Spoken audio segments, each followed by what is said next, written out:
Hi guys, and welcome to another episode. Today I'll be spending the morning outside because this monitor that I have found recently is a heavy HANTAREX arcade CRT monitor from the past, and it's very big to fit my desk. So I guess this this type of monitors now is on every gamer's wish list.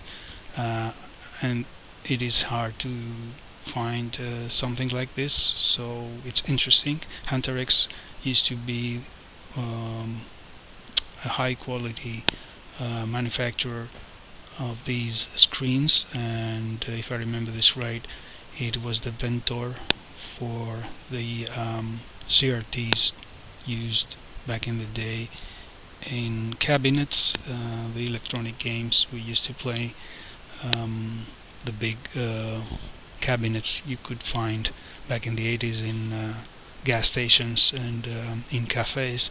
So this is going to be interesting. I really would like to have it up and running again, working, and bring it back to life and play some games. So let's review this together and see what we can do to hopefully fix it. And I guess someone can tell by the looks of it how heavy this could be. So I will open it up and check for fried components or anything suspicious before I can power it up and conduct some tests. But before I can do that, I wouldn't jeopardize anything.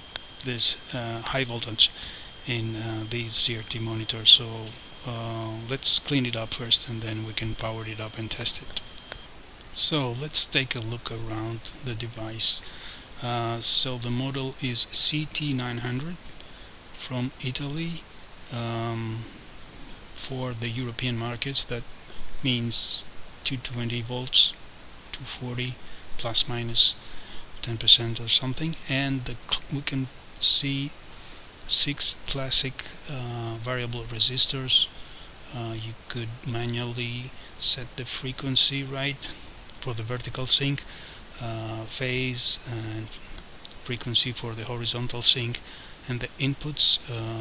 We can see 6 DIN carrying also audio, and 15 connector, the power and the fuse. It's yellowed. You can see the difference. The bottom part is like new, and you can tell the difference how it's been yellowed on the side. I mean at the back and on the sides of the cover after all these years.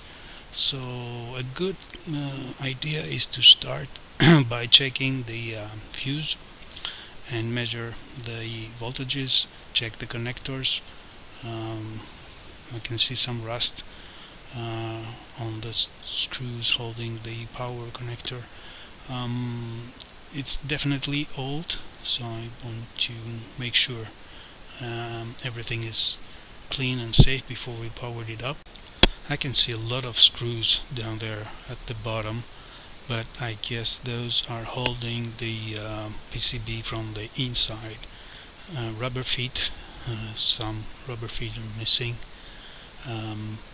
So many screws, 2, 5 and 2 more right there.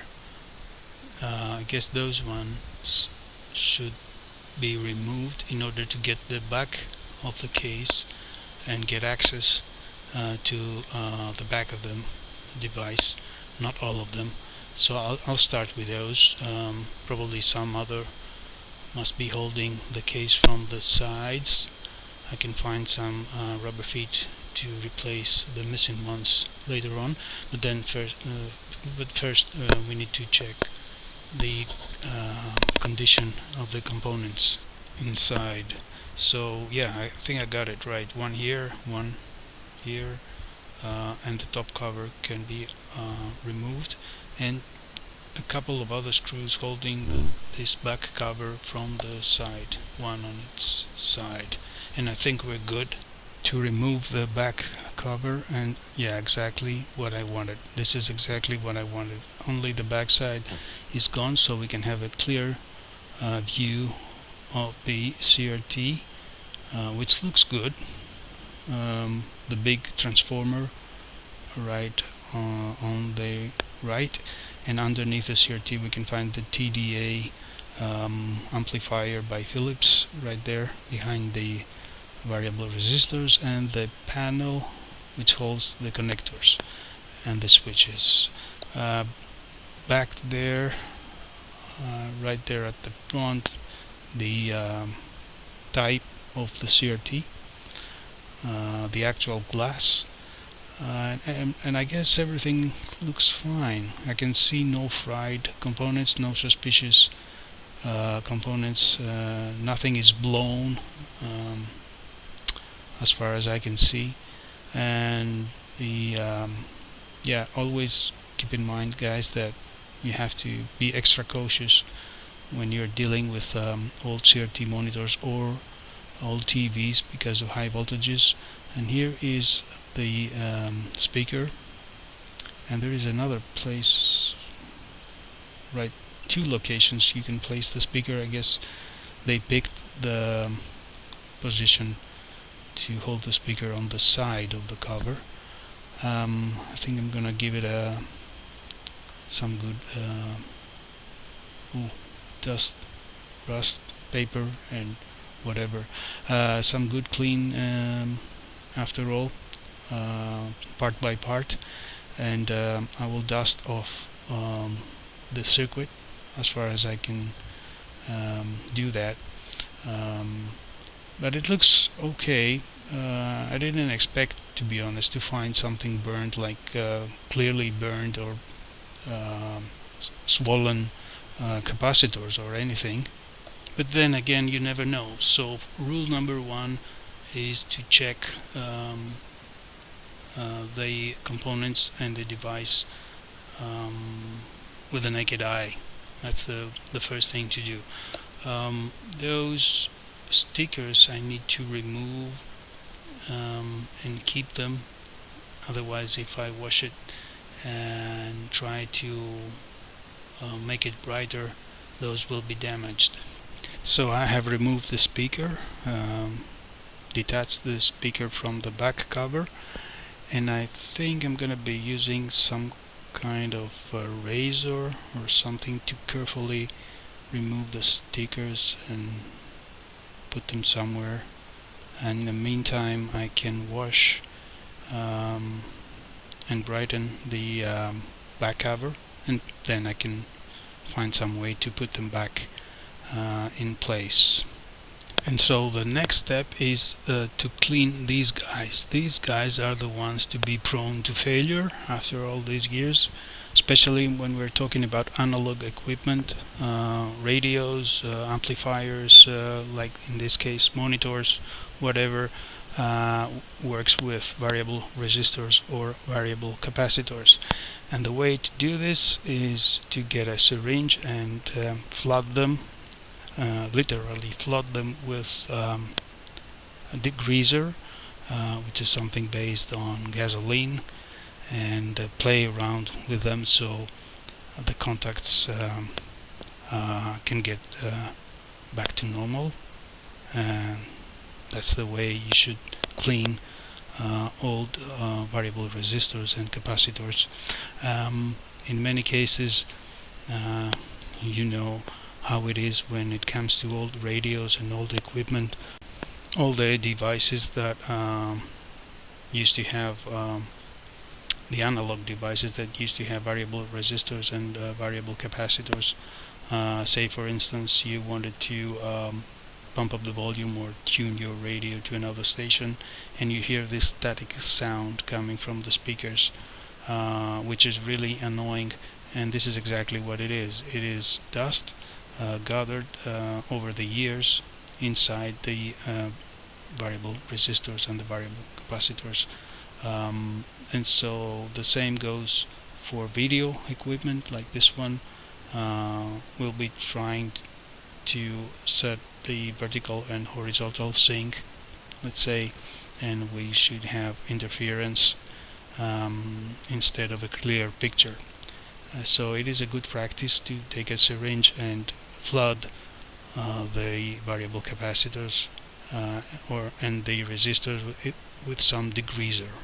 On top of that, you don't have to wait until it gets dry. It gets dry almost immediately because it's based on gasoline.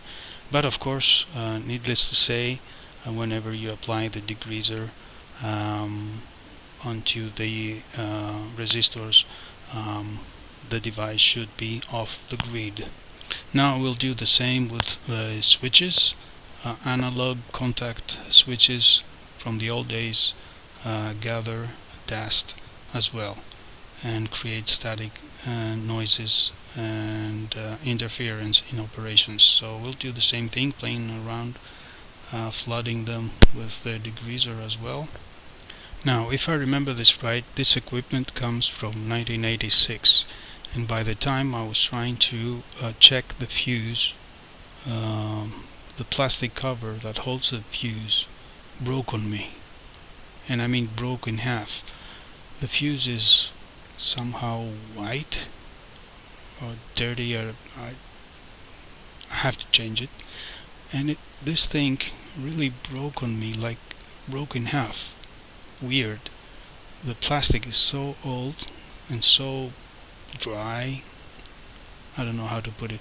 I need to stick it back and replace the fuse and try to screw it back in place, which is not gonna be so easy, but the connections underneath and behind the panel are looking good. The 220 circuit looks good.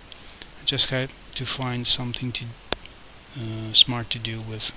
I guess I have to glue it back, the fuse holder, and see what happens. As for the DGOS switch, it was never there. Probably this panel comes from another model and used also on this one. Now this is interesting. Someone has been cutting the trace. You can see the trace has been cut, and then he regrets it and puts a bridge using this little red wire and connects it back. I don't know, it's a crazy thing to do. You simply regret what you did and you bridge back the connections the way they used to be. Weird looking, strange thing. So the fuse holder is now glued back together. It's dry. I guess it will do the job. Looks okay after a couple of hours. The fuse itself, now it's maybe a collector's item. I'm gonna change it either way. I really don't know if it works, and I don't care. I'm gonna change this and put a new one, and yeah, let's try to power up the device now. Well, not so fast. I forgot to show you how the speaker looks. Those stripes are from the sun, and it's probably a spider's nest inside there. The paper is in terrible condition. It's gonna be off pretty soon, so I guess I have to replace the speaker as well before I can call it a wrap for today. So I would like to explore the options. I have a couple of new speakers here, not matching perfectly, but I can relocate it somehow using just a couple of screws out of 4 and do the job, something like this. But I guess what I have found is that they have been placing the speaker on the side instead of the back because there is no space for the big high voltage transformer, and so I'm going to just put the one on the side, replacing the old one, and forget the plan about adding a second one. And I hope that all this planning is not in vain after all, because we haven't powered up the device yet. So I don't know, I'll put it there and yeah, check the device pretty soon. and hopefully everything will be okay. Oh yes, another thing, a little detail we need to do is to get the rubber feet that are missing. I have several different sizes, different diameters in my spares. So this one is big, so I can look for the perfect match. This one looks good. Yeah, this little detail will finalize the investigation and the service or the restoration so far.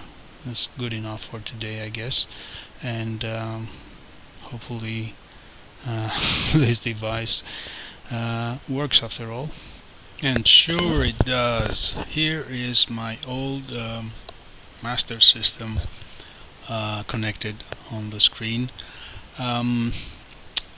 Everybody wants to have a CRT monitor around the house, although it's bulky and heavy. Gaming is better on CRT, guys, and I guess you all know that.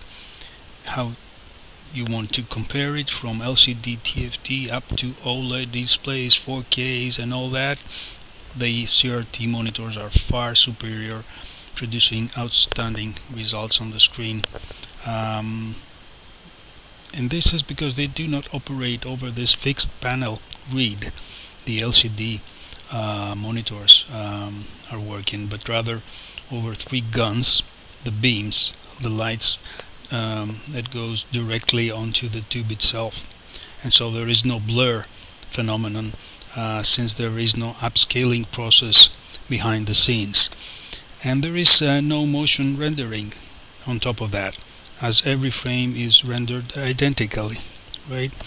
And so what we have fast, not fast, but rather instant results on the screen, images on the screen, instead of those annoying milliseconds the LCD or the TFT technology has to offer.